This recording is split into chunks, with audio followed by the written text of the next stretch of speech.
Okay, the next topic, and this one's going to be exciting, is compare, or not comparing, but the best franchise games, like the best games in a franchise, for example.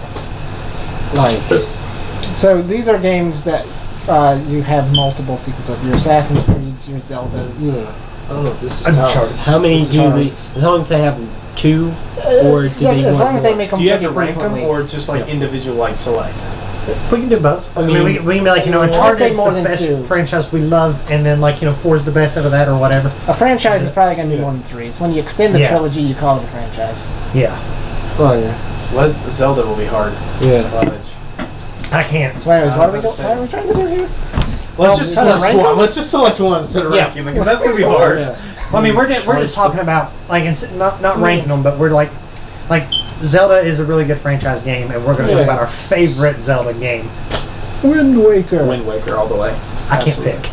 I'm equally torn between A Link to the Past, Twilight Princess, Wind Waker. Ocarina of Time's pretty close. Yeah, Ocarina of Time and Skyward Sword. I love those. I just love them so much. I can't. I think Skyward and the original is fantastic. I much prefer the 3D Zeldas myself. Yeah. Although I do like the 2D. My favorite 2D is Link's Awakening. Yeah. On the Game Boy? I would say Ocarina of Time. I haven't played that one yet. And I've actually, I like it a lot. I mean, I haven't beat Ganondorf, but I mean, I got all the way. Because I haven't really played through that last water temple or something. That's I got what you're talking about Ocarina of Time. Oh. I got to like that very last like water temple thing, and I got trapped. Like, I mean, seriously, like there's no way I can move that block now. Yeah, you I literally trapped got myself in there, and so that's as far as I got. He was actually trapped. Like, I mean, wow. Yeah. How do you? Or if he wasn't, we just could not figure out how to get like out. It was like, in the water level, how you have to have the metal boots, and you got to move something. You got to move the blocks, to make your pathway up or something like that. Apparently, I moved one to block the entrance, and I'm stuck in like this little hallway thing, and that's the only safe spot I have. That's I got another one that's so you can't get into the room to finish the puzzle. No. Oh my god! Wow! How did that? Wow! That's incredible. I don't even. Yeah, I don't know how. And then my other save file is really far. It's like back. Yeah. Back, and I'm like, I don't want to. So I just Zelda is hard actually. I love the cinematic quality of Twilight Princess, and it's a darker story. Yeah, that's why. That's one of my favorite things about Twilight Princess is how it's a darker story. Isn't it the only Zelda game rated T? It is. Yep. Which is incredible. I think it's vastly overlooked. Yeah, yes. I would agree with that. Immensely overlooked. It might be the most underrated. That or Skyward Sword. Yeah. I was about to say, I really love. I think I love Skyward Sword just because to me, it feels more like a Zelda. I think Wind Waker and Skyward Sword kind of complement each other in a way. I think Zelda games are so different from each other. Yeah, when you almost like different games. They're made still almost NES era, where it's the sequel is a new game. Yeah, it's not the same game. They feel so. Yeah. I mean, with Wind Waker, you're sailing the ocean, but with Twilight Princess, you're exploring this dark realm. I mean, and you're turning into a wolf. And then Skyward Sword, it's you're in school. It's what's happening here? You're flying through the sky. It's you're still Spirit Tracks. Link, you're riding a train with ghosts. You're different. It's crazy. You're different versions of Link, but it's like a new game. While a lot of other franchises, it's kind of building on to the last one. Yeah, it's it's got to continue. Which I mean, that's not bad either, as long as they do improve. Well, I guess Zelda has a bit more freedom. They can be hey, we can just kind of do what we want. Yeah. Well, I was about to say, we should do it by developers. So, Nintendo, I think we would definitely agree that Zelda is, their prime franchise. Either that or Mario. Yeah. It would be between Zelda or Mario. Yeah. I can't pick between those two guys. I can't. Because I love them both so differently for different reasons. I think if I had to pick, I'd pick Zelda.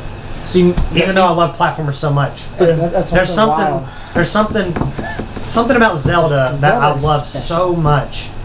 It's I've never played a game that's made me quite feel like Zelda does, and I don't know why. Because I've played lots of games that are like Zelda.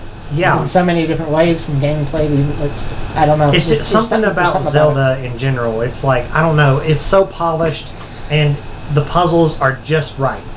There's never a puzzle that makes you want to quit the game. Right. But they're challenging though. Yeah. You have to sit there and be not the puzzle that they drew quit. Yeah. But Mario's problem with Mario is that Mario has so many different avenues. Well, just the main series. But if you just count like online games, I guess if you don't count like Mario Kart, Mario Party, if you don't count, I'm just thinking like none of those. Yeah, if you're just thinking about the actual game, then I would pick Zelda. Even with the expansion of Mario, I think I would still pick Zelda because again, I'm more of an action adventure kind of person. Yeah. But again, there's like, okay, when I think honestly the developers that get the most attention is Rockstar Games, Naughty Dog, Nintendo with Zelda, like games like that, like games and Bethesda with Fallout or Skyrim. Whenever studios like that announce their cream of the crop, everyone goes nuts because they're like, oh my gosh, there's a new GTA or Red Dead, there's a new Uncharted or Last of Us, there's a new Zelda, there's a new Fallout. Everyone just goes nuts. And they have a good track record. Exactly. These do. Exactly. Whereas like other franchise games, like Assassin's Creed, and it's like, oh, this might be good. And see, not doubting anyone like CD Projekt or Blizzard for that matter. CD Projekt Red, they're probably going to get pretty big if they keep it up. Yeah, because I think. I love The Witcher 2. I was about to say, Witcher 2 is fantastic. Yeah, I haven't got to play it, but I want to so bad. I really like this. Really, really, really good. It's exactly what I wanted at the time too. So it was even better for me. Yeah. I wasn't even going to get The Witcher 3, and Andrew talked me into it, and I'm so glad you did. Because, I realized immediately when I saw that trailer, I was like, oh, jeez. Yeah, that's why I didn't get it till later.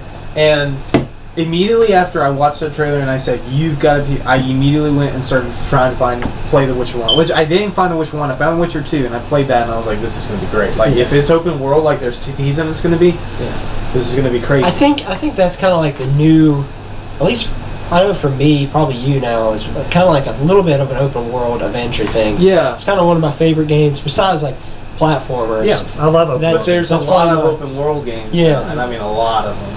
So that's another thing with Zelda. It's not quite open world yet, but it feels like open world. Because I remember when the first one came out, people said that like it would be a good thing. Like, no, it works better. Mirror's Edge. Catalyst worries me. Yeah, the open world part's what worries me. I wasn't worried till I read that, and I was like, oh, it's open world. Yeah.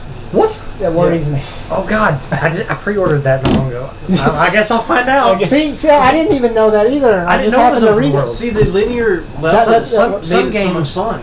Some games don't need to be open world. I feel like that's one of them, but we'll see. Maybe they pull it off.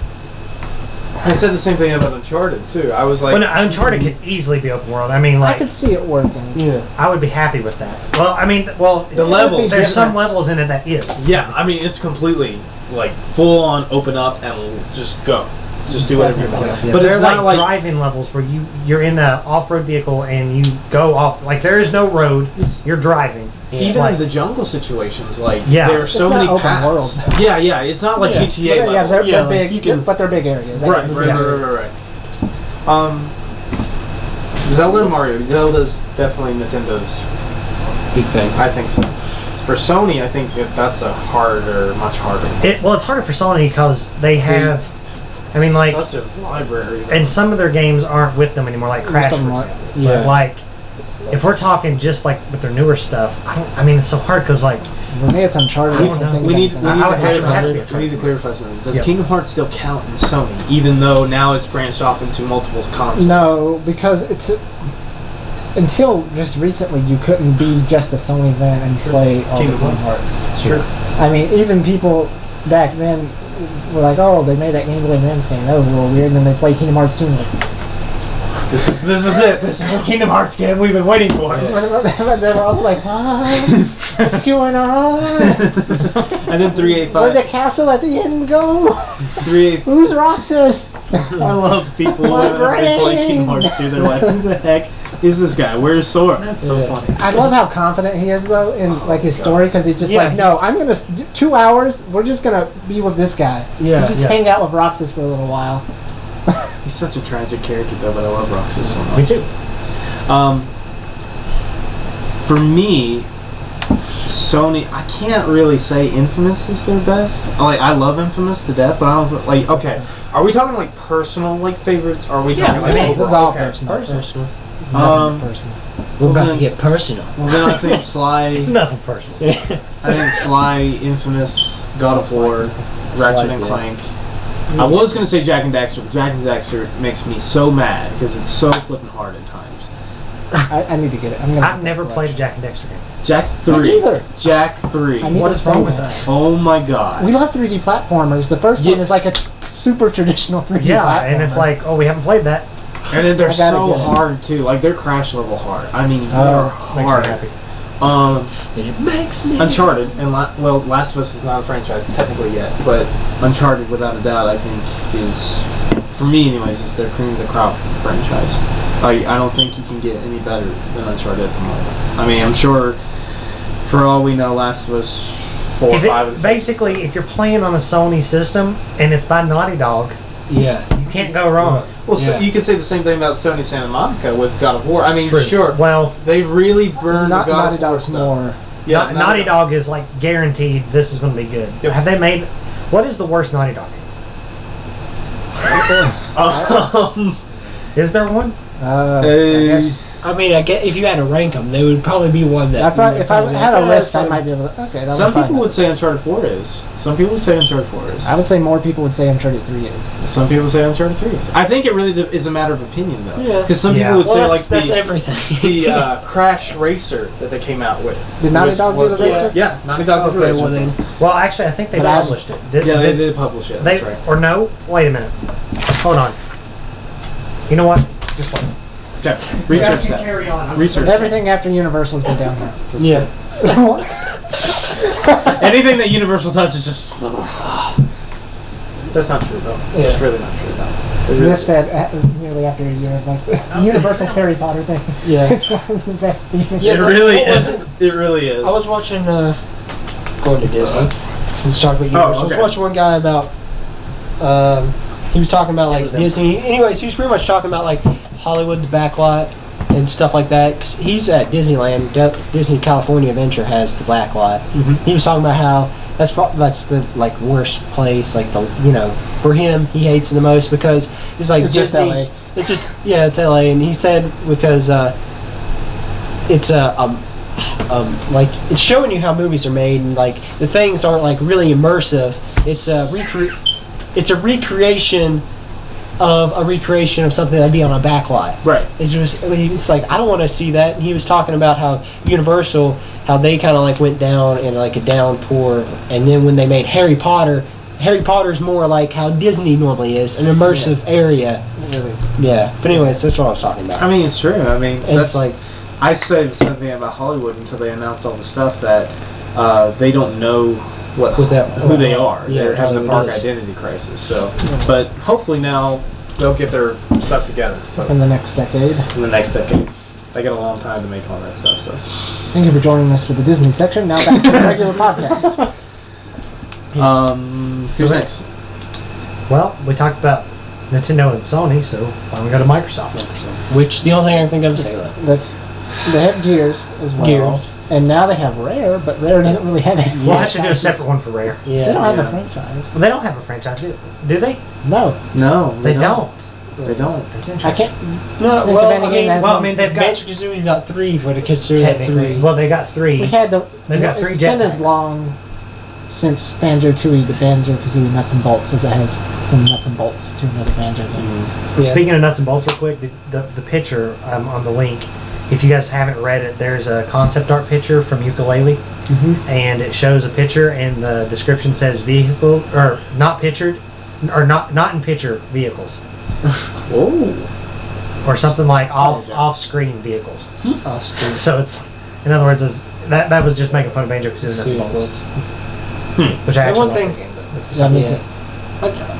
We're so easy to please. Yeah, that's true. I mean, you know. I'd rather be I don't know why. I knew it wasn't going to be the same thing, which is probably why I wasn't that disappointed. Yeah. Well, I don't know. I mean, we read so much about it.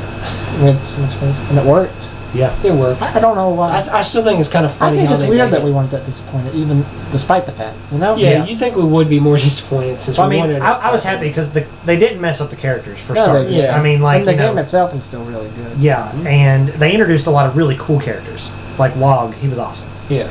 And then, I guess we just the always assumed they would go and make another one. Yeah, That's how I felt too. I was like, well, they're gonna make, especially when I beat the game. It's like, oh, we got his moves back. They're gonna make another one. Yeah.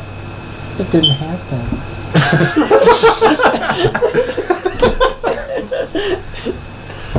Okay. From Microsoft, I don't really know about Gears. Like, I'm not downing Gears, but I think Halo is just vastly, because Halo has transcended. I would say Halo is there. It's got to be Halo for them. Unless you count Minecraft. Because Halo has gone so much bigger than just a video game. It's novelizations, it's movies now. That Minecraft there's I guess you games based off of Halo. Because now that I think about it, when you have all that other media stuff, that's also So I guess you don't need more than one game necessarily. So Halo from Microsoft, I think, for certain. Yeah, I mean they've got what, 5 games plus Halo Wars. Yep. Yeah. So I mean. Well, I mean, when you really, well, if you count ODST, I forgot about that. So why would you not count Reach? I mean, like, I chronologically, like, I was just thinking about the numbers. The numbered series. When I say Microsoft, what do you think of? Halo. Yeah, Halo. And then Master Chief. I know when you think of Nintendo, I first think of Mario and Zelda. Yeah. Sony is harder to do that with. Sony is harder. It's really hard. like.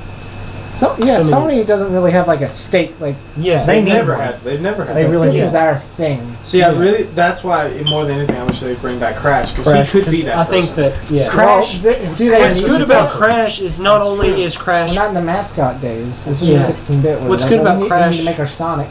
Yeah. I think that works for them, like Michael said, is that the fact that they just make so many good games. Yeah. Everyone has a personal favorite mascot. I guess it does hurt depending on the transition between things, because everyone else is like, you're getting more of this. They're like, new stuff. But I mean, what's good about like if Crash is their logo is like he can be good for like the kids and still be good for the older generation. Yeah. Kind of like how Mario the biggest problem I have with the modern generation isn't with me, but it's like if I was a kid. Yeah. And I had parents that were like, no, you can't buy like a T game until you're old enough, and it's like, I can't play anything. Well, a lot of people have that problem. Like, I mean, a lot of people think if it's not rated like M, it's not a good game. I've heard quite a few people be like, it's E, that's gonna be a kids game. It's T, that's not gonna be good. I've heard a lot of people say if it's not rated M, it's not a good game. Yeah, so weird. And I mean, the rating system's important, but also irrelevant. You gotta keep that in mind. It's important for some things, but it's irrelevant in other things. Like, quality of the game has nothing to do with the rating. That's like Thieves in Time. I mean, like, so many people were like, oh, why are they bringing back Sly Cooper? I mean, there's no reason to do that. But I don't know about you, but I really loved Thieves in Time. I loved Thieves in Time. It was fantastic. It was a kind of a return to form for Sly. Yeah. It looks so Sly Cooper could be their mascot. Yeah. Sly Cooper. If they really wanted to. Like, Sly Cooper or Crash Bandicoot, I mean, that could be their Mario if they made it that way. Yeah. Because I can see, I could see a Mario Party, but Sly Cooper. As long as they have a huge cast of characters. They have. They did mini games in like the third one, or was it just when they did the collection? Did they add mini games? What was it? I think it was in the original. It was in the original. Third ones had mini games and stuff. But I mean, like they could so easily make that. Some of the missions were kind of mini games too. Because I mean, they could have the main series Sly Cooper games, and they could have a racing series. Like, and I know that they think they can't, but they can. They made PlayStation All Stars, and it worked really well. And that was like Smash Brothers for PlayStation. And I think I think the main problem with it is because there were characters absent, like Crash and Spyro, that used to be PlayStation staples and aren't anymore. Yep. If they did bring back All Stars, they should really address that. And they should bring back the console mascots that we want to see. Yeah. Because I mean, that was what made me so excited about Smash. Is Smash was like, we're listening to who you want to bring in. Oh, you want Cloud Strife? Sure. Yeah, let's do that. Even though that game and its remake may not be on any of our systems. Exactly. They were like, forget it. Same thing with Metal Gear. I mean, it's cool because they're recognizing the fact that they may not have came out on our consoles, but Final Fantasy is a big deal. It's a big deal. Metal Gear and Final Fantasy started on Nintendo consoles, and they were like, even though these characters aren't on our consoles, they're still important. Yep. Yeah. Which is cool. Like Pac-Man. Like Pac-Man's not a Nintendo thing. It never was. Never will be. Well, kind of. Would you because Namco Bandai were they helped develop it, and Pac-Man was in Mario Kart in the arcade, and the Pac-Man game, Pac-Man Versus on GameCube, was actually co-developed by Shigeru Miyamoto. Oh, that's neat. He's the one who came up with the four-player Pac-Man, where one player controls the ghost and the other ones control. Now, one player controls Pac-Man, and the other 3 control the ghosts. So you're trying to destroy. They need to let him just do smaller things. It seems like he's so much better with just like. Well, see, like that's what that really irks me. Star Fox Guard is incredible, and he did that. And it's technically a smaller game, but it actually takes you longer to beat than Star Fox Zero. I just it sounds like they just need basically almost like kind of like, you know what, make your own little game over here. Just whatever, come up with an idea, just do that little thing. It doesn't have to be a big AAA game. I mean, we can make it a download title if we have to. Just do your thing. Yeah, just creative freedom. Mud Tackle in Nintendo Land is basically Pac-Man. Yeah. Think about it. I mean, really, 4 players. Or are you talking about Mario Chase? Yeah, Mario Chase. I'm sorry, but like, what the heck is Mud Tackle? I mean, there are mud levels in there, so I don't know why I thought Mud Tackle, but Mud Tackle. It's been a really long time since I played that, but it's basically Pac-Man. I was just realizing that. So, Square Enix. We should talk about them.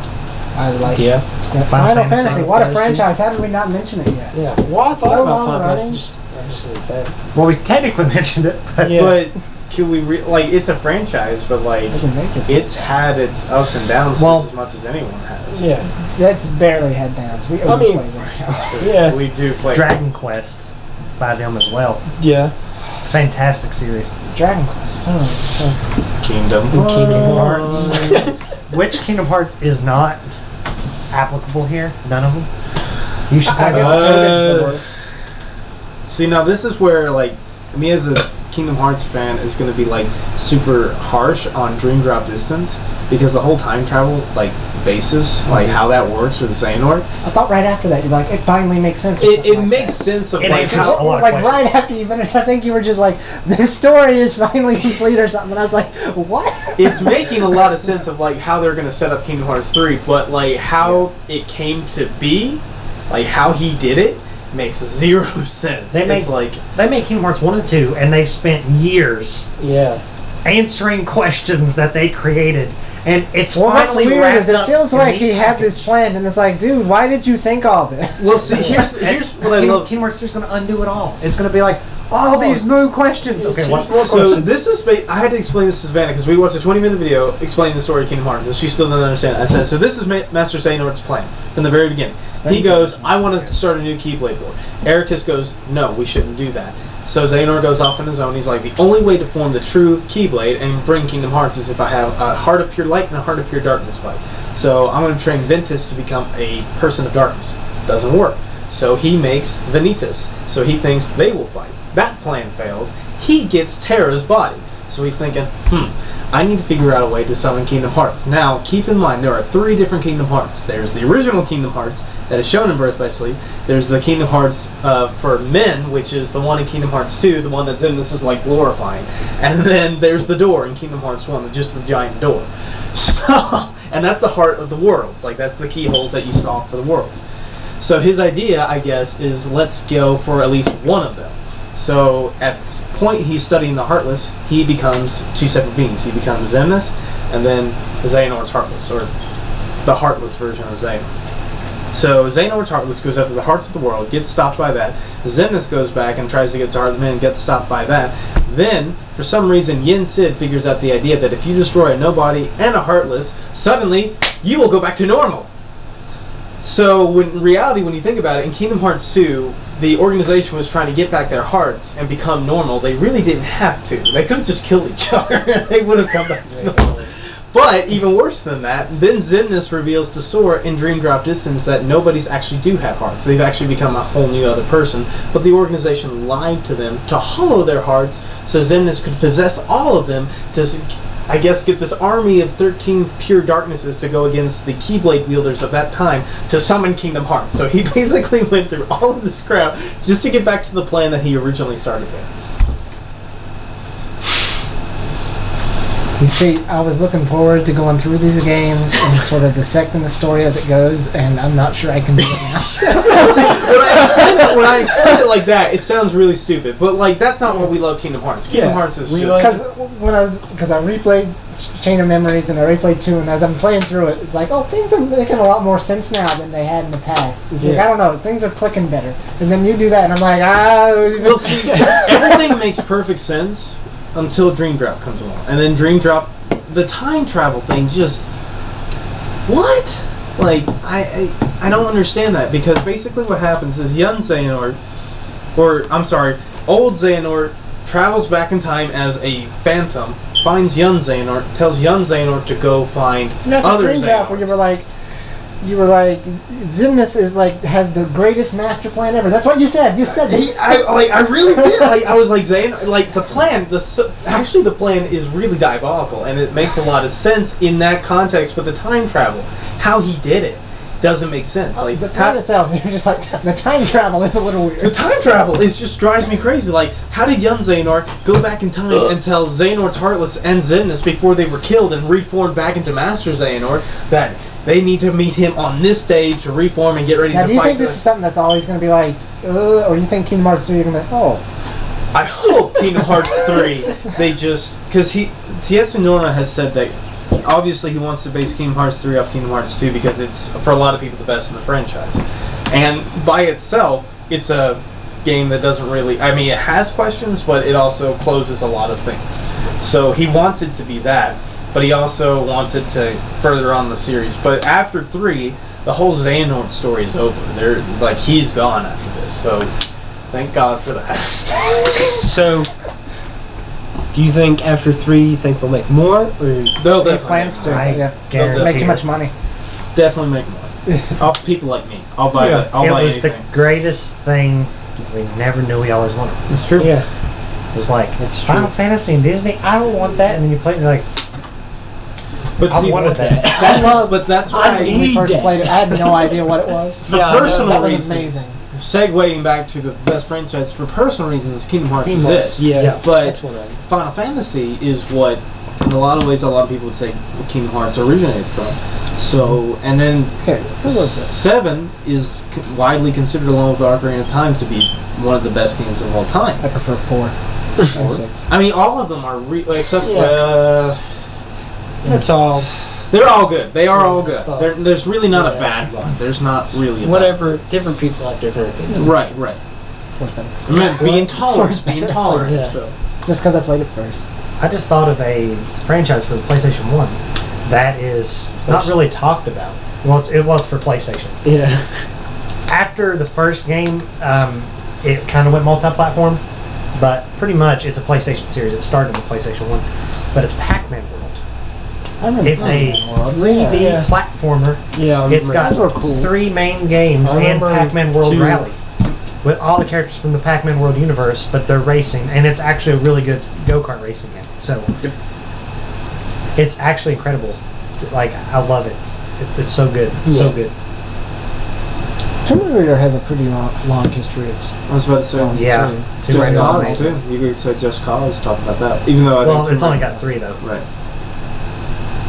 But still, it's pretty good. Here's a tough one. Okay. Bethesda.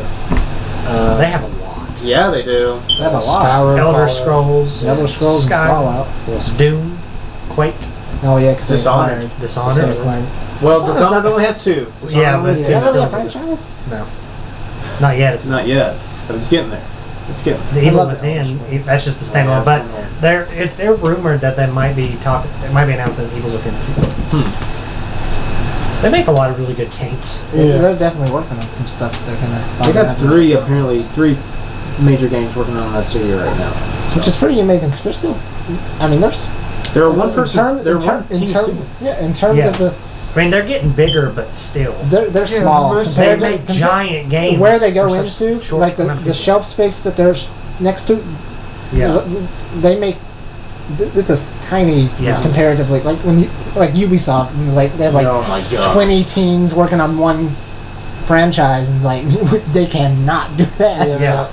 They got one team working on every game they make, right? Yeah. They have more than one now, though. They've got like 4 now, I think. Yeah. Because like currently, they have like a core team, and then a little small, don't they? The core team focuses on Fallout and Elder Scrolls. That's all they do. But they've got other teams, like they own ID Software too. And ID Software. That's how they got Doom. and Arcane who does. Yeah, Arcane. Which that's technically their other studios. So I think it's just 3. Yeah, they've got 3 teams, I think. Yeah, that's tough. Yeah, but those teams are also relatively small compared to. Yeah, I mean, Bethesda is the larger group out of those 3 companies. Which is wild. So I mean, but ID Software has been around a really long time because they made Doom originally, and then Rage. Well, Rage is not a franchise. But. No, but it's really good. And Brink, which was not Brink would have been more successful if it would have came out in this generation. Like if they were to make a Brink 2, it would be because Brink, if they improve it, they could make that compete with games like Overwatch and Battleborn. Yep. Games like that. It could fit in really well with those games. Don't have Skyrim, Fallout 3, Fallout 4. Really the Fallouts. Like I think Fallout 4 and 3 are really the. But for I really love Skyrim though. Like I prefer the Elder Scrolls. The Elder Scrolls really is incredible. I much prefer the Elder Scrolls. I was about to say. I love Fallout, but Skyrim. Have any of you played Morrowind? Yeah. A little bit. Yeah. I have it on the PC. I played a little. It's hard. Like if you played the newer ones, it's hard to go back to. That's what it was. But it's really hard. It's a great story, and it's for its time. It's an incredible open world. Oh yeah. I mean, I love just walking around. Like that's all I did. Well, then And here's I was like, this harder is fun. one. Rank the Elder Scrolls, then or select from the Elder Scrolls. Well, that'd be easy. Select from the Elder Scrolls. Mine, Skyrim, hands down. I love Skyrim, but I spent more time in Oblivion. I was about to say Oblivion is so good. Though. It is, but I love Skyrim so much. I think I might, even though at this point I've played more Oblivion. I played it first, but I think I might prefer Skyrim. Just I think Skyrim overall dragons. That's a part of it. Yeah. Speaking of that helps. Speaking of Skyrim, in Doom, in the new Doom, there's a Skyrim Easter egg. Yes. In the back, behind this pillar, if you go back there, there is a skeleton wearing a Viking helmet, and he has an arrow stuck in his knee. I saw that. I was like, is he wearing a Viking helmet? And then I looked down, I'm like, oh my god. They did it. That's amazing. They're self-aware. Rockstar Games. There's only really one long-standing franchise. Which is Max Payne, right? Well, they own Max Payne now, but that was done originally by Rare. So, by Rare? Was it Max Rare? Payne? Yeah. I don't think. Aren't you thinking of people who did Quantum Break? Was it? Oh, it was Quantum Break. I'm sorry. I don't know. Remedy. That's it. Yeah, they did Max Payne. GTA and Max Payne would be their only long-standing franchises. Yeah, and of course GTA would be the one that you think about. Max Payne 3 is the only one that Rockstar's done. Yeah, that's true though. So could you consider that really? I mean, even though it's a 3, but 3 is the only one Rockstar's done. That's right. But the thing about it is, like, I would argue that Red Dead Redemption, just that game alone, is vastly superior to half of the Grand Theft Auto games. I would agree with that. I prefer it for sure. Red Dead Revolver was really good on the PS2. That's true. It was really good. Like people, but Red Dead Redemption was like leagues ahead of that. See, I still like. To me, Red Dead is. I mean, the I think Rockstar technically, on a technical level, it's probably not as good as but there's some. I don't know. It just meshes really well for me. What I like about Red Dead is, like, I haven't watched many westerns. I haven't. It's a genre that I really need to explore. But what I have watched, and I've read a few western books. So what I have watched and read, just starting the game. It's like you feel like you're in a western movie. It's so awesome. Like riding on horseback, walking through the towns, even the shootouts. Like the gunplay in that game is phenomenal. But I mean, even the story works so well. It does. The story, I mean, like I was going to say, the characters. It does. Incredible. It all just meshes so well. It's a really, really great open world. They're a good company. Because it's like everything in that game sort of like it's like this makes sense. I mean, there's nothing that's like. That's weird. Yeah, and like every game thing is like it's a game. Yeah, isn't it? I mean, I don't know. I just wanted to make sure. Okay. Yeah. I would argue that Rockstar are the king of the open world games. I mean, not saying that Bethesda's not. I think Bethesda's more RPG really focused. Like they're completely different. Like I would definitely agree, though. I mean, they make some fantastic open world games. I mean, it's weird because with like Bethesda, most of the stories you get from the open world happen with you. Yep. And they're very unique. But at the same time, in Rockstar games, you can get some of those experiences. But it's so story driven too. Yep. Yeah. Well, see, like they're like Uncharted. They're like Naughty Dog and Bethesda in a way. Like Bethesda's like open world aspect comes out in Rockstar, and then the cinematic, cinematic and storytelling comes out in Rockstar. Because I still say that Rockstar Games is, for me anyways, it's one of the best games I've ever played. Like I have cried over a few games in my life, but I have never been so pissed off at a studio and loved it so much for killing John Marston. I was like, well, I mean, they brought him back in Undead Nightmare. Oh yeah, which was fantastic. But still, like that. It's a western with zombies. That whole story. The only thing cooler is a western with dragons. Even the western zombie had a good story. I mean, it was like, why can't like zombie? Why can't zombie games be made more like what they did? I mean, that was a western zombie, and it was still great. It's baffling to me. Absolutely baffling. For me, even though it's not really a technical franchise yet, it needs a third one. Well, I mean, I think Red Dead. I mean, if you count Red Dead Undead Nightmare as a separate, if you count it separate, then you could buy it just on that's its own. three. Yeah, you can. I've got a copy of it, separate. And you don't need the base game at all to play it, right? I don't think so. So wait, do you? I don't think so. I'm pretty sure you can just, if you want to, you could just get that. I mean, you'd probably be like, this is kind of short. I mean, but still, zombie apocalypses kind of don't last that long unless you're in The Walking Dead. Yeah, and then that lasts 9 seasons later. Yeah.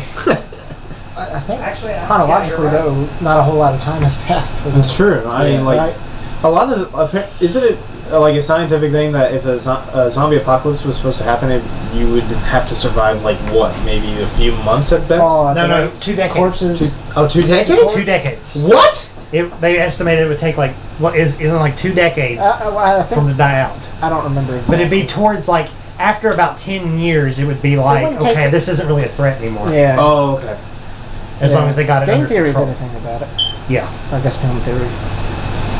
So yeah, then Red Dead is without a doubt, for me anyways, they're the best franchise for Rockstar. Yay for Red Dead. Red Dead. I like video games. I miss John Marston. It's like Angry Birds. Yep. That's definitely a franchise. That's the best franchise. I like Angry Birds, but it's like, I don't know why I'd get more than a few of them. It's like Angry Birds Star Wars is Angry Birds with Star Wars stuff on them. See, that's when for a while there, I was like, when I actually do play them, it's like, okay, they're pretty solidly made. You can, they are. With Star Wars, you can slap that on almost anything. It seems like. I mean, that could, even though that's not a developer, can we do that? Can we like Star Wars? Star Wars in general have some fantastic games. Yeah. I'll tell you, there are so many good ones. Bad ones too. Shadows of the Empire on 64. Recently, what I love people have been coming around to it and sort of talking down to it, and it's like, I disagree. I still like it. What I like about it is the variety, because like the first level, you're battling on Hoth. The second level, it's like a third-person shooter. It is. It's like, it's literally, whoa, what happened? And then it's like, I mean, it's crazy. But each level is so different, they never really feel the same.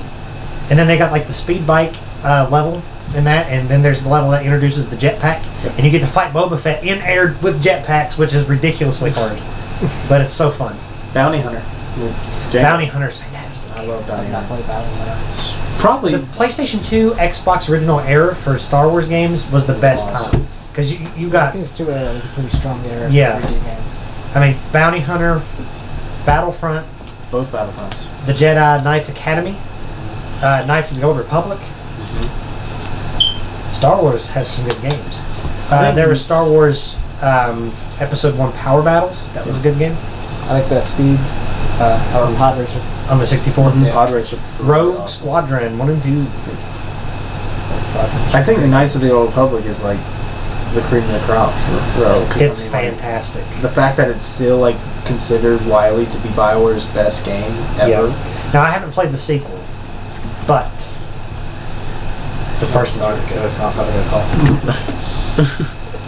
Both of them are like, you can get them now like on for me on iOS, and you can get them now on Android too. Both of them actually, and you're a Prime member.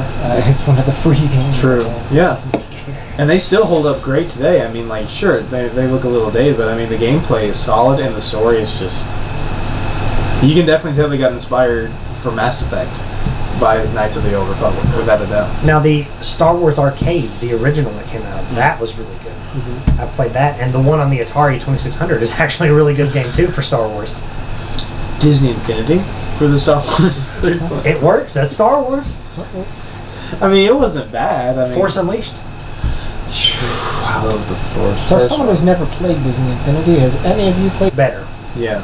When it first came out, it's so weird. Like the toy box mode idea was probably better than the story driven parts. It fell short. Like I don't know. And that should have been their strongest. It's so weird. 'Cause, like I played the Monsters University levels were like so bad.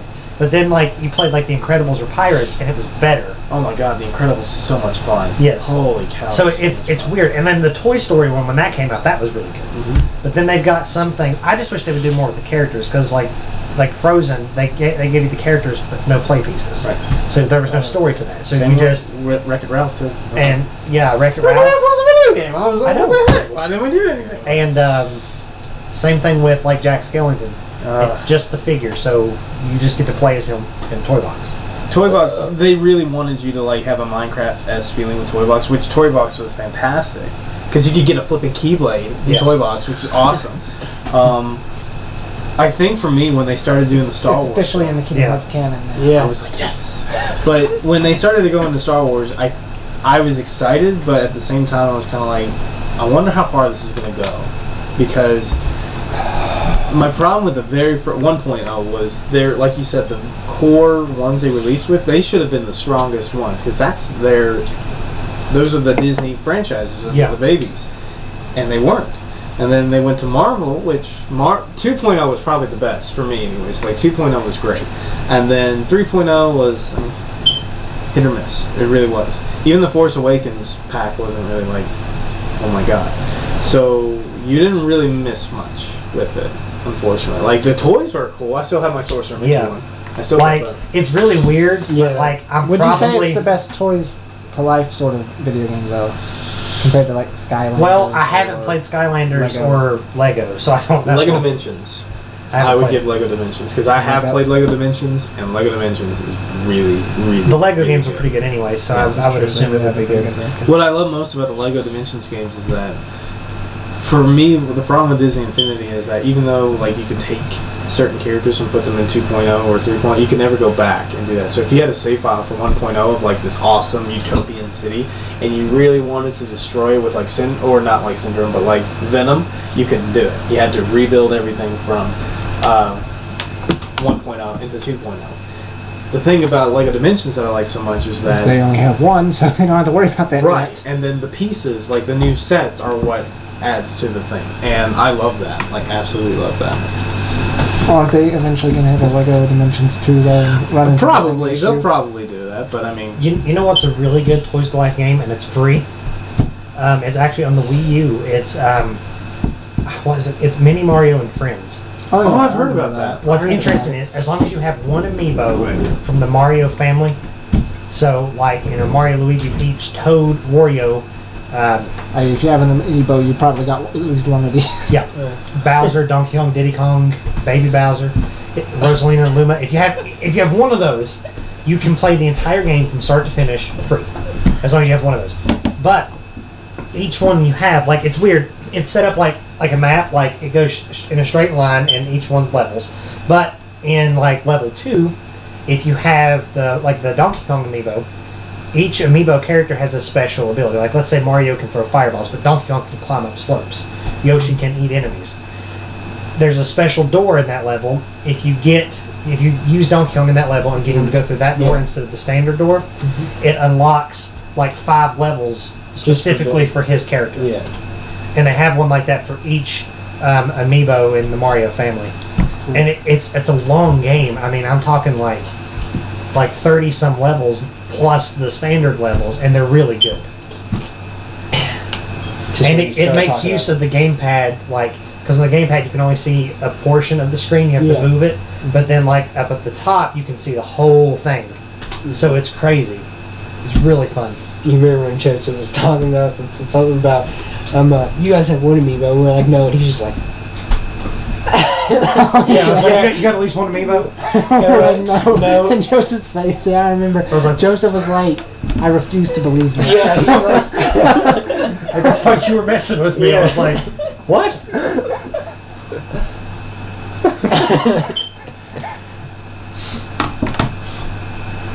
That was a... Joseph, your bathroom is awesome. Thank you.